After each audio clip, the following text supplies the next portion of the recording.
This is Scott Becker with the Becker Private Equity and Business Podcast. We come to you daily with short business episodes, short private equity episodes, interviews with brilliant private equity and business people. We also try and make sure you learn something, come away a little entertained. If you're a sponsor, we try and make sure that you meet your audience, get in front of your audience. Here are 6 of the stories that we're following today. First, the yields on the 1-year Treasury and the 10-year Treasury are converging to become very close.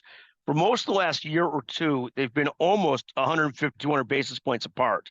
Now they're just about 20 basis points apart, with the 1-year at 3.95%, the 10-year around 3.72%. Those converge a great deal. They're certainly making the longer-term Treasuries look more attractive. Second, Caitlin Clark, named Rookie of the Year in the WNBA. I know that's not so much a business story, but the business impact she's had in the WNBA has been absolutely tremendous. She'll be speaking later in October at the Becker's Healthcare Business and Operations of ASC conference.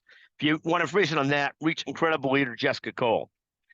Third, CNN. CNN reports, and I won't say I'm a huge CNN fan, but they report that the Kamala Harris-Donald Trump race is the closest presidential race in the century. Of course, the century is not that long, not that old yet, but still fascinating to watch. Fourth, Nike rebounded like Charles Barkley on Friday. It was up 7%. It's still down 20% year to date. They're replacing their CEO, John Donahoe, who did a very okay job, with Elliott Hill, who's rebounding back to Nike, who's been with Nike for a long time. Fifth, the French prime minister says something that we think more people should talk about here. He says that their debt crisis is a disaster. We talk often here, and they've got $3 trillion in debt. We've got $35 trillion in debt, and he's speaking about their debt being a disaster. We should view it the same way here. Of course, Trump and Kamala are scared to talk about it. Debt destroys families, nations, and companies, as we often say. Sixth, the last story we'll follow, excuse my numbering, is there's this great balance between a board and executive leadership. And finding that right balance is very, very important, particularly small, mid-sized companies. Large-sized companies seem to get out of the way more often of the CEO to an extent. But for the smaller companies, when the board tries to operate everything, it usually ends up being a debacle, particularly when those board members are largely part-time.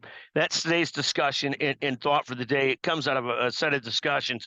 We hope you enjoy this podcast. Again, 6 notes today. Thank you for listening to the Becker Private Equity Business Podcast. We'll be back with you later with another episode on this board executive leadership balance and how important hitting that right balance is. Thank you for listening to the Becker Private Equity Business Podcast. Have a great day, and God bless America. Thank you.